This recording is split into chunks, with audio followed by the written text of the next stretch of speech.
alors que aujourd'hui les choses vont quand même mieux, quand même, il ne faut pas exagérer, tant mieux, on ne va pas se plaindre que ça aille mieux, pourquoi donc mettre en place le pass vaccinal? Je suis pour, alors, vous voyez, je n'essaye pas de défendre tête, alors qu'on le met à un moment donné où les choses vont mieux. Et qui disent, et il aurait fallu le faire il y a un mois, mais pas maintenant. Est-ce qu'il n'y a pas un contresens? Et comme je suis pour le pass vaccinal, j'espère que vous allez m'expliquer en quoi on ne se trompe pas complètement. Ça ne vous fait pas sourire, mais... Alors, à mon sens, on ne se trompe pas. En fait, il faut très bien distinguer deux types de mesures. Les mesures de restriction de la vie quotidienne, dont on vient de parler, qui ont pour objectif d'être levées assez rapidement, parce qu'effectivement, on va rentrer dans une phase de décroissance et de décélération de l'épidémie actuelle. À l'inverse, il y a le pass vaccinal et la vaccination. Ainsi, il faut le rappeler, le fait de recevoir sa dose de rappel après la double vaccination, qui sont évidemment concernés par le pass vaccinal, qui a pour but uniquement de pousser les gens à cette vaccination s'ils ne l'ont pas été, ou à la dose de rappel s'ils ne l'ont pas reçue. Pourquoi? Parce que ça, c'est un moyen de prévention à plus long terme.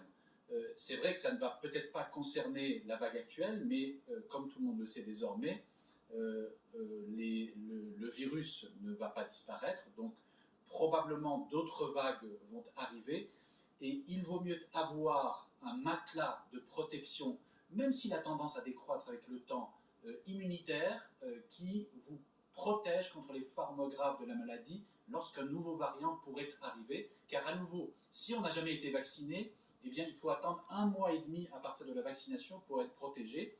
Et à l'inverse, il faut aussi rappeler qu'au-delà de 6 mois après la double vaccination, eh bien, on perd de façon très significative la protection contre les formes graves de la maladie conférée par le vaccin. Les personnes vaccinées que l'on voit en réanimation, il y en a de deux sortes. Il y a les immunodéprimés d'un côté, il y a toutes les personnes qui n'ont pas fait leur dose de rappel au-delà de 6 mois. Il faut rappeler là-dessus, vraiment, il faut recevoir cette dose de rappel très rapidement. A l'inverse, comme vous le savez, la 4e dose aujourd'hui n'est pas recommandée en dehors des personnes extrêmement immunodéprimées, car celle-ci ne confère pas aujourd'hui de façon établie un bénéfice sur la protection contre les formes graves de la maladie. Et pour compléter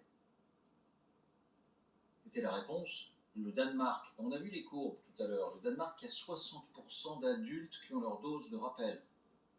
En France, on est à 46% seulement. Le Danemark